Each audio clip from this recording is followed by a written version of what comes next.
নমস্কার বন্ধুরা, ঈশ্বরতত্ত্ব ইউটিউব চ্যানেলে আপনাদের সকলকে স্বাগত।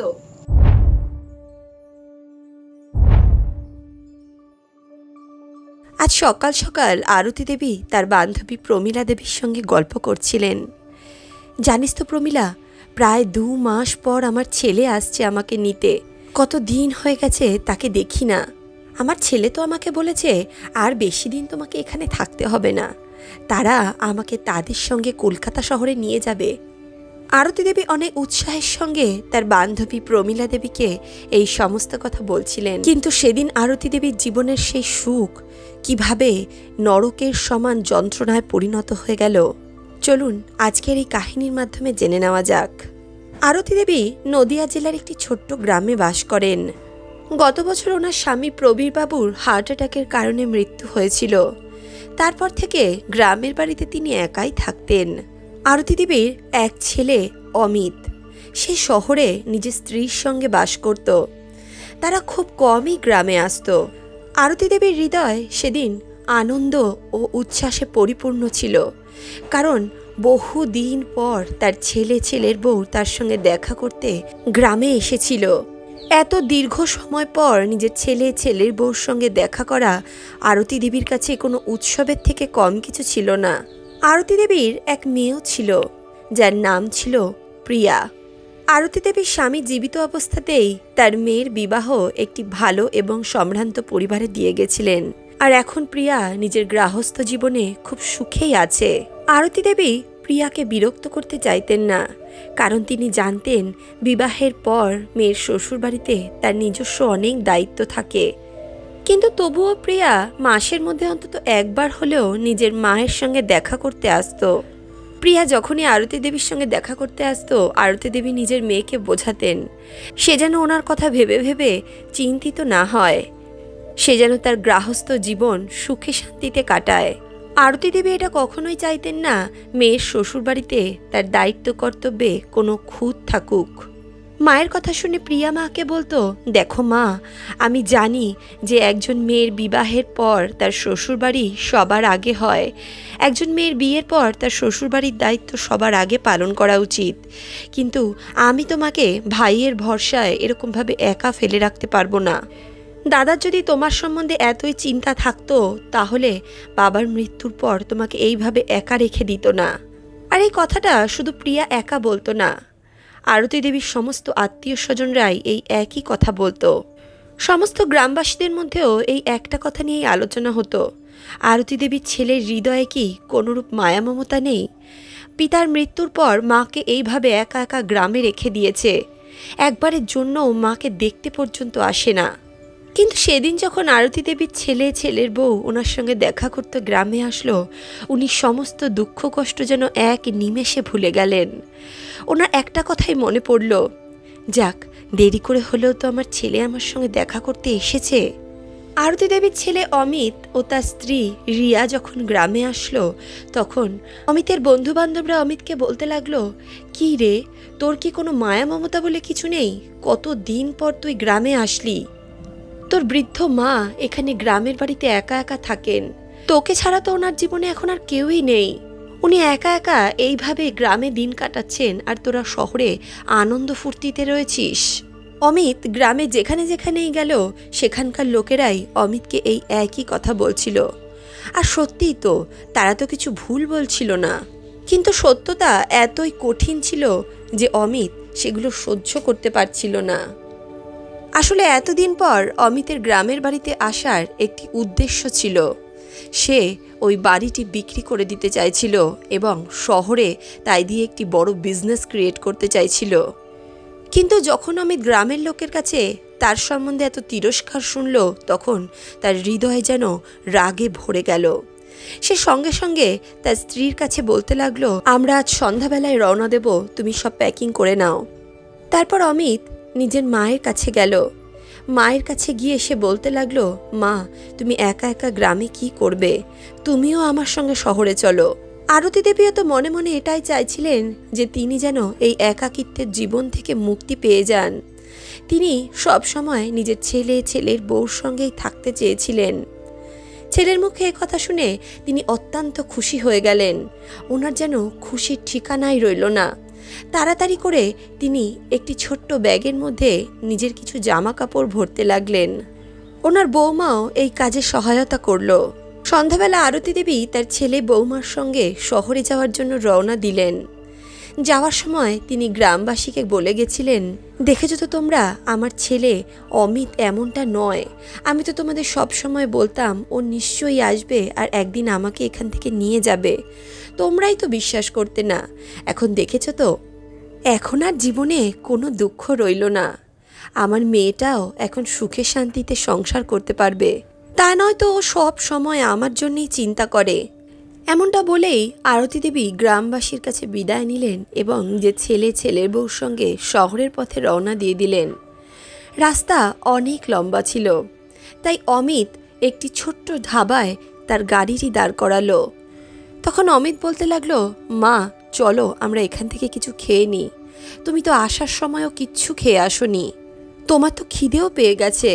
ওনার প্রতি ছেলের এত ভালোবাসা দেখে ওনার হৃদয় যেন আপ্লুত হয়ে গেছিল। তখনই আরতি দেবী নিজের ছেলের মাথায় হাত বুলিয়ে বলতে লাগলেন, না বাবা, তোমরা না খেয়ে থাকবে আর আমি খেয়ে নেব, এটা হতে পারে না। আমি তোমাদের সঙ্গেই খাওয়ার খাবো। যদি খেতেই হয় তাহলে চলো আমরা সবাই একসঙ্গে খাওয়ার খাই। অমিত অনেকবার চেষ্টা করেছিল যে আরতি দেবী যেন ধাবায় খাওয়ার জন্য গাড়ি থেকে নিচে নেমে যায়, কিন্তু আরতি দেবী নিজের ছেলের বৌমাকে অত্যন্ত ভালোবাসতেন। তিনি কোনোভাবেই একা একা খাওয়ার খেতে রাজি হলেন না। শেষে বাধ্য হয়ে অমিত গাড়ি থেকে নামলো আর তার মা বউকে নিয়ে ধাবায় খাওয়ার খেতে গেল। তারা তিনজনে মিলেই ওই ছোট্ট ধাবায় দুপুরের খাওয়ার খেলো। আবারও তারা শহরের পথে রওনা দিয়ে দিল। প্রায় রাত 11টার সময় তারা শহরের বাড়িতে পৌঁছলো। এত দূরের পথ অতিক্রম করার ফলে তারা সকলেই খুব হাঁপিয়ে গেছিল, তাই সেদিন রাত্রে তারা বিশ্রাম নিল। পরদিন সকালে আরতি দেবী যখন ঘুম থেকে উঠলেন তখন তার বৌমা ওনার জন্যে সকালের জল খাওয়া রেডি করলো এবং ওনাকে অনেক যত্ন করে খাওয়ালো। এভাবেই 1 সপ্তাহ কেটে গেল। আরতি দেবী নিজের ছেলে বৌমার কাছে খুব সুখেই ছিলেন। আরতি দেবীর বৌমাও তার শাশুড়িকে খুব যত্ন করত। হঠাৎ করেই একদিন সন্ধ্যায় অমিত যখন অফিস থেকে বাড়ি ফিরল তখন সে আরতি দেবীর কাছে গিয়ে বলতে লাগলো, আচ্ছা মা, তোমার আমাদের সঙ্গে থাকতে কেমন লাগছে?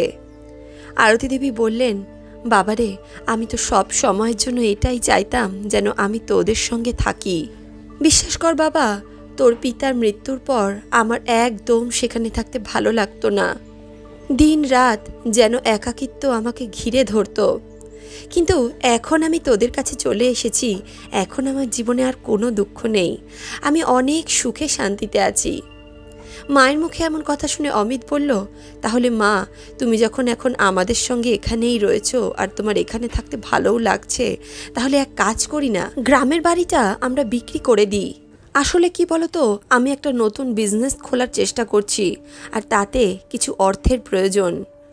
তুমি যদি ওই বাড়িটা বিক্রি করার সম্মতি দিয়ে দাও তাহলে বাড়িটা বিক্রি করার পরে যে অর্থ আসবে তাই দিয়ে আমি ওই বিজনেসটা শুরু করতে পারবো। অমিতের মুখে এমন কথা শুনে আরতি দেবী আশ্চর্য হয়ে গেলেন। তিনি বলতে লাগলেন, বাবা অমিত, তুমি এমনটা করার কথা কখনো ভেবো না।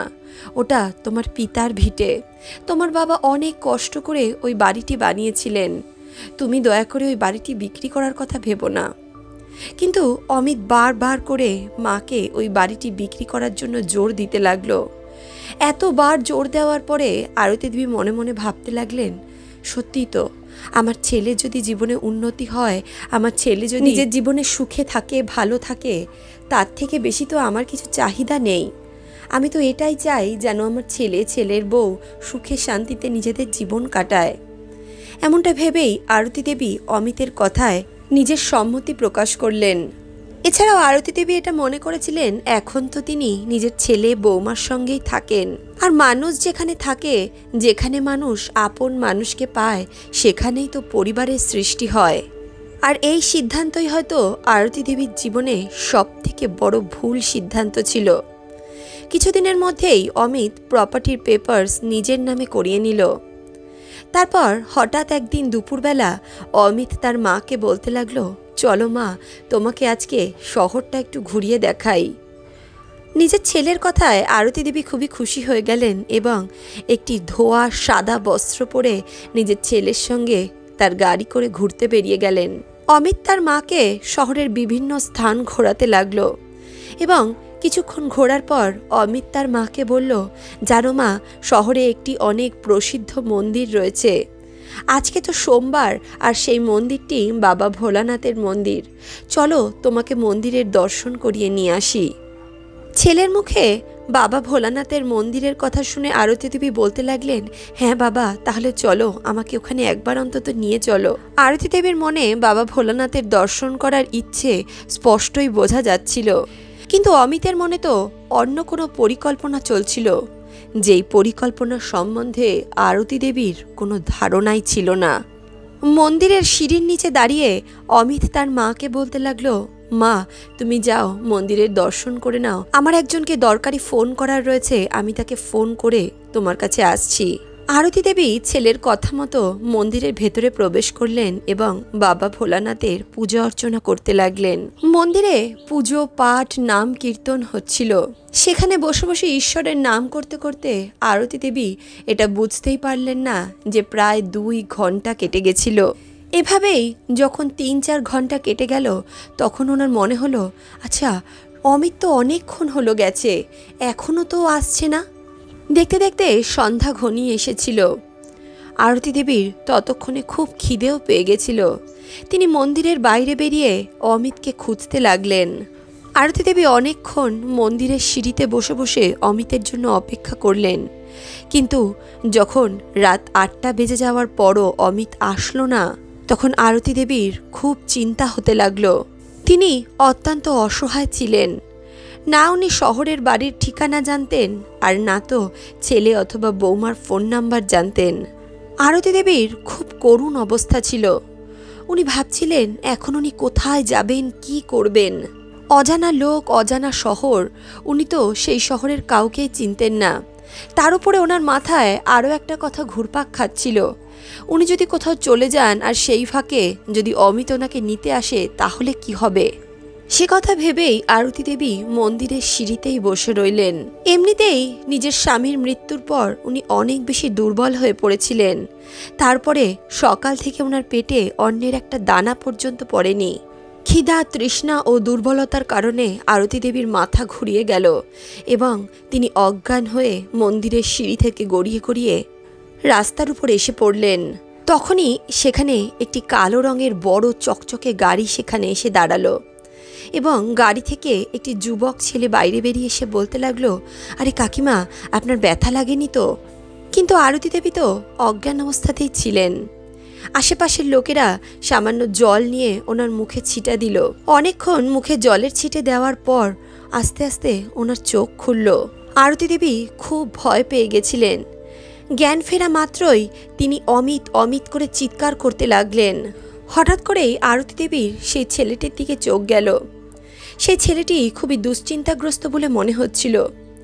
তখনই ছেলেটি বলতে লাগলো, কাকিমা, আপনার মাথা ঘুরিয়ে গেছিল হয়তো, আপনি মন্দিরের সিঁড়ি থেকে গড়াতে গড়াতে এই রাস্তায় এসে পড়েছেন, আর এখানকার লোকেরা ভাবছে আমি মনে হয় আপনাকে ধাক্কা দিয়ে দিয়েছি। দয়া করে আপনি এদেরকে বলুন না যে আমি আপনাকে ধাক্কা দিইনি, এরা আমাকে ভুল ভাবছে। তখনই আরতি দেবী কাঁপা কাঁপা গলায় বলতে লাগলেন, হ্যাঁ বাবা, আমারই মাথা ঘুরিয়ে গেছিল আর আমি সিঁড়ি থেকে গড়িয়ে রাস্তায় এসে পড়েছি। এতে এই ছেলেটির কোনো দোষ নেই, ও আমাকে ধাক্কা দেয়নি।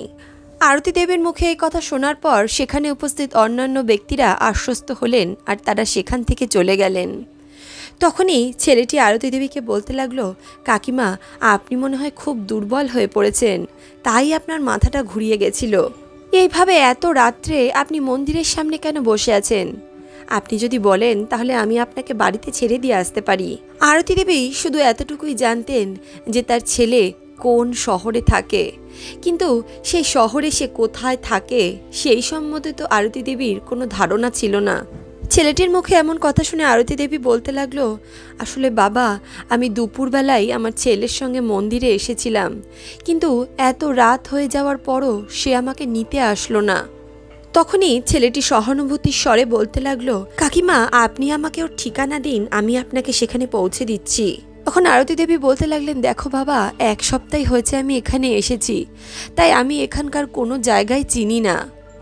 তবে আমার ছেলে কোন শহরে থাকে আমি সেই শহরের নাম জানি, কিন্তু শহরে যে ও কোথায় থাকে সেই জায়গাটা আমি চিনি না।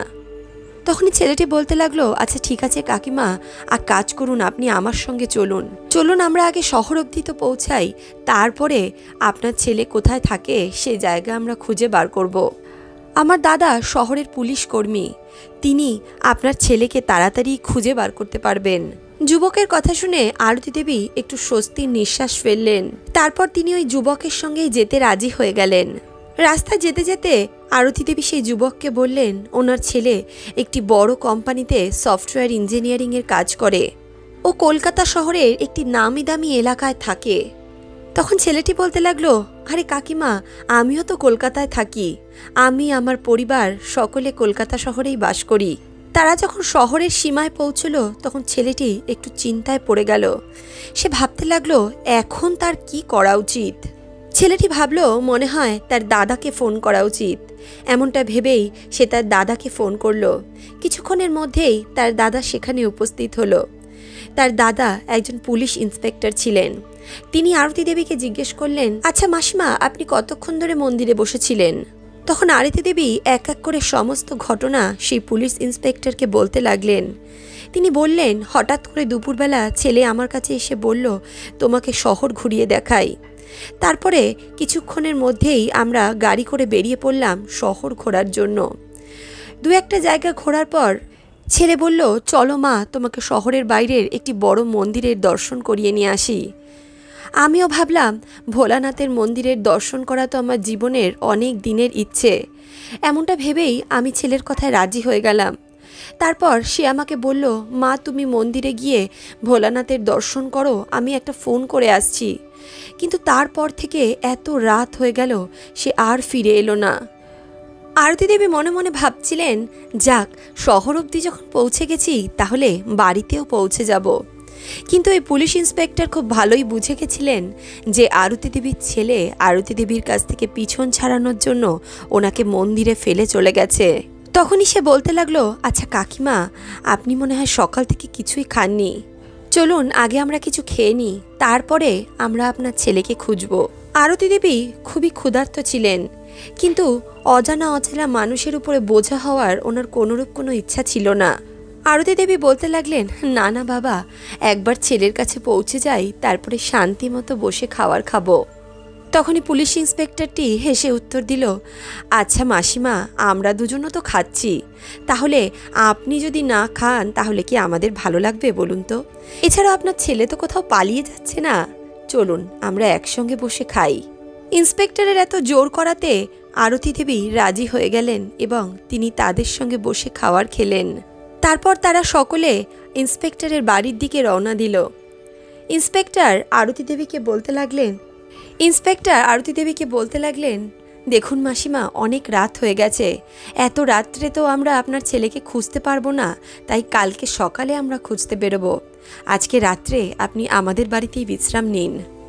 এদিকে অমিত অফিস থেকে বাড়ি এসে আরামসে বসে বসে টিভি দেখছিল। তখনই তার স্ত্রী বলতে লাগলো, আচ্ছা অমিত, মা কোথায়?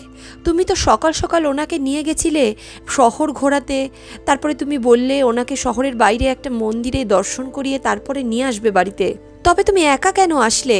মা কোথায়? অমিত, মা সকাল থেকে কিচ্ছু খায়নি, কোথায় আছে মা? তখনই অমিত বলতে লাগলো, আরে গেছে কোথাও এদিক ওদিক, চলে আসবে বাড়িতে, এত চিন্তা করছো কেন? তখন তার স্ত্রী বলতে লাগলো, কিন্তু তিনি তো তোমার সঙ্গে ছিলেন, তুমি ওনাকে কোথায় রেখে এসেছো? স্ত্রীর কথা শুনে অমিত অত্যন্ত রেগে গেল এবং রাগে গজগজ করতে করতে উত্তর দিল, তোমার তাতে কি হয়েছে? ওটা আমার মা, আমি আমার মাকে যেখানে খুশি সেখানে রেখে আসতে পারি, তুমি নিজের কাজে মন দাও, অন্যের মার সঙ্গে কি হচ্ছে না হচ্ছে সেটা তোমার দেখার কোনো দরকার নেই। তখনই অমিতের স্ত্রী বলল, তিনি কি শুধু তোমারই মা, উনি আমার মা নন? আর সেটাই যদি হবে তাহলে অমিত, তুমি ভাবতে পারছো তুমি তোমার বৃদ্ধা মাকে কোনো এক অজানা অচেনা জায়গায় ফেলে রেখে এসেছো? কর্মের ফল মানুষকে এ জন্মেই পেতে হয়, এটা ভুলো না, যেমন বীজ বপন করবে তেমন ফসলই তুমি পাবে। সময় যদি হাত থেকে চলে যায় তাহলে পশ্চাতাপ করেও কিন্তু কোনো লাভ হবে না তোমার। এমনটা বলেই অমিতের স্ত্রী রাগ করে ঘরের ভিতর চলে গেল। এদিকে রাতে খাওয়ার সময় ইন্সপেক্টর আরতি দেবীর কাছে তার বাড়ির আশেপাশের এলাকা সম্বন্ধে জিজ্ঞেস করতে লাগলো। আরতি দেবী বললেন, আমার ছেলে বড় উঁচু একটি বিল্ডিংয়ে থাকে। বিল্ডিংয়ের বাইরে নেতাজির একটি ছবি লাগানো রয়েছে, আর ওই বিল্ডিংয়ের পেছন দিকে একটি বড় হাসপাতালও রয়েছে। সবাই হাসপাতালটিকে কি যেন একটা নামে ডাকে, ও হ্যাঁ, সিটি হসপিটাল। ইন্সপেক্টর সাহেব তক্ষুনি কম্পিউটারে বসলেন এবং শহরের বড় বড় বিল্ডিংগুলোকে দেখতে লাগলেন। কোন বিল্ডিংয়ের পেছন দিকে সিটি হসপিটাল আছে এই বিষয় নিয়ে তিনি ইন্টারনেটে তথ্য নিতে লাগলেন। ইন্সপেক্টর সাহেব আরতি দেবীকে সমস্ত বিল্ডিংয়ের ছবি দেখাতে লাগলেন। তখনই আরতি দেবী বললেন, এইটাই তো হলো আমার ছেলের বাড়ি। সেই বিল্ডিংয়ের বাইরে নেতাজির একটি বড় ছবি লাগানো ছিল। পরদিন সকালে ইন্সপেক্টর সাহেব আরতি দেবীকে নিয়ে সে বিল্ডিংয়ের কাছে চলে গেলেন এবং বিল্ডিংয়ের সুরক্ষাকর্মীকে ডেকে বলতে লাগলেন, এখানে অমিত নামের কে বাস করে, তার ফ্ল্যাট নাম্বার বলো। ইন্সপেক্টর সাহেবকে দেখে বিল্ডিংয়ের সুরক্ষাকর্মী অমিতের বিল্ডিং নাম্বারটি ওনাকে দিলেন। ইন্সপেক্টর সাহেব অমিতের বাড়ির দরজার সামনে গিয়ে কলিং বেল টিপতে লাগলেন। তখনই অমিতের স্ত্রী দরজা খুলল। চোখের সামনে নিজের শাশুড়িমাকে দাঁড়িয়ে থাকতে দেখে অমিতের স্ত্রী তাড়াতাড়ি নিজের শাশুড়িমাকে জড়িয়ে ধরল। সে বলতে লাগলো, মা তুমি ঠিক আছো তো, তোমার কোনো অসুবিধা হয়নি তো? তখনই ইন্সপেক্টর সাহেব বলতে লাগলো, এই সমস্ত ড্রামা বন্ধ করো, বলো তোমার স্বামী কোথায় আছে। তখনই আরতি দেবী ইন্সপেক্টর সাহেবকে বলতে লাগলেন, বাবা তুমি কি এরমভাবে কেন বলছো? আমার ছেলে হয়তো কোনোভাবে ভুলে গেছিল আমার কথা। মায়ের সরল মন কখনোই সন্তানের ভুল দেখতে চায় না, তাই তিনিও নিজের ছেলের অপরাধকে লুকানোর চেষ্টা করছিলেন। কিন্তু অমিতের স্ত্রী তো সব কিছুই জানত। সে চুপচাপ মাথা নিচু করে এক কোণায় দাঁড়িয়েছিল। এদিকে রাতভর অমিত তার স্ত্রীর কথাগুলোই ভাবছিল। তার নিজের কৃতকর্মের জন্য নিজেকে খুব ছোট বলে মনে হচ্ছিল। ভোর হতে না হতেই সে নিজের মাকে খুঁজতে মন্দিরের সামনে চলে গেছিল, কিন্তু সেখানে নিজের মাকে না খুঁজে পেয়ে সে সমস্ত শহরে পাগলের মতো নিজের মাকে খুঁজে বেড়াচ্ছিল। তখনই হঠাৎ করে অমিতের ফোন বেজে উঠল। তার স্ত্রী তাকে ফোন করেছিল। তার স্ত্রীর ফোন পেয়ে অমিত দৌড়ে দৌড়ে বাড়িতে আসলো, আর বাড়িতে এসে সে ইন্সপেক্টর সাহেব আর তার মাকে সেখানে পেল। অমিত যখন নিজের মাকে নিজের সামনে দেখল, সে দৌড়ে গিয়ে মাকে জড়িয়ে ধরে কাঁদতে লাগলো। তখন ইন্সপেক্টর সাহেব বলতে লাগলো, এ সমস্ত ড্রামা করো না আমার সামনে। ইন্সপেক্টর সাহেব অমিতের কলার ধরে বলতে লাগলো, আমি সবই বুঝতে পারছি যে তুমি তোমার মায়ের সঙ্গে কি করেছো। আমি যদি তোমার সম্বন্ধে ফার্দার আর এরকম কিছু জানতে পাই তাহলে কিন্তু তোমার সেই দিনটাই শেষ দিন হবে। সারা জীবন কিন্তু তোমাকে কারাগারে কাটাতে হবে, এটা আমি বলে রাখলাম। ইন্সপেক্টর সাহেবের কথা আরতি দেবী কিছুই বুঝতে পারছিল না। আরতি দেবী ইন্সপেক্টর সাহেবকে বলতে লাগলেন, বাবা তুমি আমার ছেলেকে এমন করে কেন বলছো? আমার ছেলে তো কিছুই করেনি। তখন ইন্সপেক্টর সাহেব বলল, মাসিমা আপনি জানেন না, কালকে আপনার ছেলে আপনাকে মন্দিরের সামনে ছেড়ে এসেছিল। ও আপনার কাছ থেকে মুক্তি পেতে চেয়েছিল, তাই ও আপনাকে মন্দিরের সামনে ফেলে রেখে এসেছিল। ইন্সপেক্টরের কথা শুনে আরতি দেবী হতবাক হয়ে গেলেন। তিনি করুণ দৃষ্টিতে নিজের ছেলের দিকে তাকালেন। অমিত নিজের মায়ের পায়ে পড়ে হাউ হাউ করে কাঁদতে লাগলো। সে বলল, মা আমাকে তুমি ক্ষমা করে দাও, আমি কত বড় ভুল করেছি সেটা আমি বুঝতে পেরেছি। তখন ইন্সপেক্টর সাহেব বলল, এই বিষয়টি তাদেরকে গিয়ে জিজ্ঞেস করো যাদেরকে শাসন করার মতো কেউ থাকে না। তুমি যদি রাত্রে দেরি করেও বাড়িতে আসো, তোমার স্ত্রী হয়তো আলসেমি করে তোমাকে খাবার বানিয়ে দেবে না, কিন্তু তোমার মা তোমাকে কখনোই খালি পেটে ঘুমাতে দেবে না। ঈশ্বরের দেওয়া এই অমূল্য সম্পদকে তুমি কদর করো। এই সম্পদের কোনো মূল্য নেই। এই ভালোবাসা, এই প্রেম যা আমরা পাচ্ছি, এর মূল্য আমরা এই জন্মে কেন 7 জন্মেও শোধ করতে পারবো না। একবার অনাথ আশ্রমে গিয়ে দেখে এসো, কত হাজার হাজার লক্ষ লক্ষ বাচ্চারা মা বাবার ভালোবাসার জন্য ছটফট করে, কিন্তু তাদের ভাগ্যে ঈশ্বর মা বাবার ভালোবাসা লেখেন না। অমিত নিজের ভুল খুব ভালোভাবেই বুঝতে পেরেছিল। তার নিজেকে নিয়ে খুব অনুশোচনা হচ্ছিল। এদিকে ইন্সপেক্টর সাহেব আরতি দেবীকে বললেন, মাসিমা আজ আসি, আপনার সঙ্গে দেখা করার জন্য আবারও আসব। তারপর ইন্সপেক্টর সাহেব নিজের ফোন নাম্বার আরতি দেবীর কাছে দিয়ে বললেন, যদি কখনো কোনো সমস্যায় পড়েন তাহলে এই ফোন নাম্বারটা সব সময় নিজের কাছে রাখবেন। আপনি আমাকে যখন ফোন করবেন আমি তখনই আপনার কাছে চলে আসব। বন্ধুরা, আজকের এই কাহিনী সম্বন্ধে আপনাদের কি মন্তব্য? আরতি দেবীর কি তার ছেলেকে ক্ষমা করে দেওয়া উচিত হয়েছিল? নিজের মূল্যবান মন্তব্য কমেন্ট বক্সে অবশ্যই লিখে জানান। তাহলে বন্ধুরা, আজকের এই ভিডিও, আজকের এই প্রসঙ্গ আপনাদের কেমন লাগলো অবশ্যই কমেন্ট বক্সে লিখে জানান। ভিডিওটি যদি ভালো লাগে তাহলে অবশ্যই ভিডিওটিতে একটি লাইক করুন, বন্ধু বান্ধব আত্মীয় পরিজনের সঙ্গে ভিডিওটি শেয়ার করুন, আর অন্তর্মন থেকে বলুন রাধে রাধে।